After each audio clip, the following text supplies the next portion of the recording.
তুই নিজে সংসার করতে পারবি না, অন্যের ঘাড়ে দোষ দিবি, তাই না? তোর সংসার ভেঙেছে। দেখ, এই বিষয়ে আমি তোকে নিয়ে বলতে এক ফোঁটা আমার ইচ্ছা ছিল না, কিন্তু আমার কোথাও গিয়ে মনে হচ্ছে বলাটা উচিত। তোকে যখন আমি ভালোবেসেছি, ঠিক আছে, ভালোবেসে যখন তোর হয়ে লড়াই করেছি তখনও গাল খেয়েছি, তাও কিন্তু ভাবিনি যে এত মানুষ আমাকে গাল দিচ্ছে। কেন খাবো? যার জন্য লড়ছি, কই তার কাছে তো কোনো কিছু আমি পাচ্ছি না, সেটা কিন্তু আমি ভাবিনি। নিঃস্বার্থভাবে লড়ে গেছি, তোর মাও কিন্তু তাই। কিন্তু আজকে জায়গায় দাঁড়িয়ে দেখছি বিগ জিরো, তোর হয়ে লড়া মানে নিজের গালে নিজেকেই চড় খেতে ইচ্ছা করছে। দেখ, এটা বলছি না তোর হয়ে লড়েছি বলে খুব ভুল করেছি, না। তোর সময়, যে সময় তোর ওই অবস্থা হয়েছিল, তোর পাশেটা দাঁড়ানোটা আমার মনে হয়েছিল দরকার আমাদের প্রত্যেকটা মানুষের, কিন্তু তুই নিজে সংসার করতে পারছিস না, তার জন্য দোষারোপ আমাদেরকে দিবি? তুই নিজে সংসার করিস নি, আর সব থেকে বড় কথা তোর মাসি, তোর মা তোর হয়ে কম লড়েনি আজকে, সেই মাসিকে গাল দিতে ছাড়ছিস না, সেই মাকে ধুয়ে দিচ্ছিস। তোর যদি এতই সংসার করতে ইচ্ছা হচ্ছে, 2 মাস 3 মাস নয়, সোজা চলে যা, সোজা স্বামীর বাড়ি চলে যা। স্বামী আসছে কি আসছে না সেটা নয়, তোর স্বামীর বাড়ি, স্বামী স্বামী করছিস, তোর স্বামীর কাছে চলে যা। তোর জন্য অন্যকে হ্যারাসমেন্ট হতে হবে, সেটা কেউ মেনে নেবে না। তুই আবার মনিদিকেও স্ট্রাইক দিয়েছিস, তোর এত বড় সাহস, তোর কতটা মানে পাওয়ার দেখছিস এখন। 2 দিন বাদে আবার লাফ খেয়ে ঢুকে যাবি। যেমন আজকে আমি বলতে বাধ্য হচ্ছি, ঈশানীকে এত বলেছিলাম, এত বলার পরে ঈশানী ফার্স্টবার যখন লাত্তি খেয়ে চলে গেল, সেকেন্ডবার এলো, তাও বলেছিলাম ঈশানী এটা ভুল করছিস, জীবনে বড় ভুল করছিস।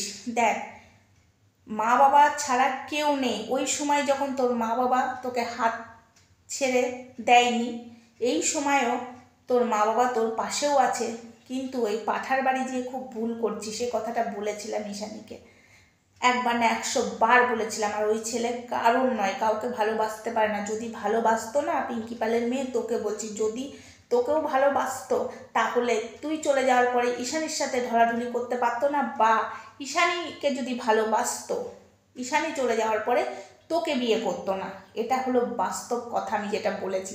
তোদের দুটো মেয়ের মধ্যেই কাউকেই ও ভালোবাসে না। তা তোকে আমি আজকে একটা কথা বলছি, হ্যাঁ আমি চাইছি তুই যা শ্বশুরবাড়ি। আমি এতদিন চেয়েছিলাম তুই শ্বশুরবাড়ি যাস না, কিন্তু আমি চাইছি শ্বশুরবাড়ি যা, আবার একটু লাত খেয়ে আয়, আবার একটু লাত ঝাঁটা গাল সবটা খেয়ে আয়, একটু মার থাপ্পড়, তারপরে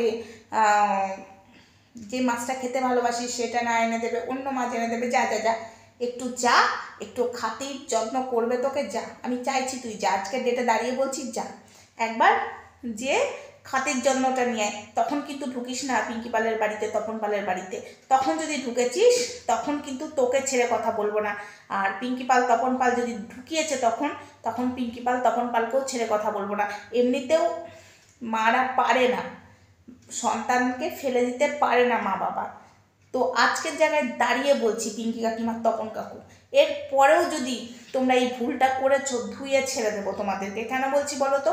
আজকে শুধু তোমাদেরকে হ্যারাসমেন্ট হতে হচ্ছে না, সবাইকে হতে হচ্ছে আজকে একটা মেয়ের জন্য। তুমি দেখো তো পিঙ্কি কাকিমা, তপন কাকু, তোমাদেরকে বলছি, আজকে কি অবস্থা হয়েছে তোমাদের পরিবারকে।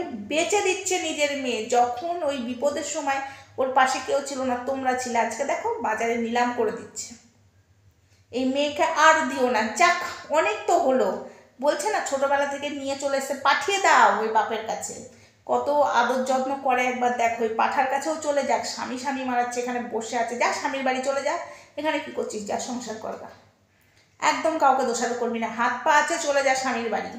স্বামী এলো কি না এলো সেটা পরোয়া করিস না, সোজা গটগট করে স্বামীর বাড়িতে যেয়ে বল আমি তোমার স্ত্রী, আমি এখানেই সংসার করব, বাতেলা মারবি না। আর আমি সোশ্যাল মিডিয়াতে থাকতে চাই না, তার সোশ্যাল মিডিয়াতে সে গলা ফাটাও কেন ফ্যামিলির নামে?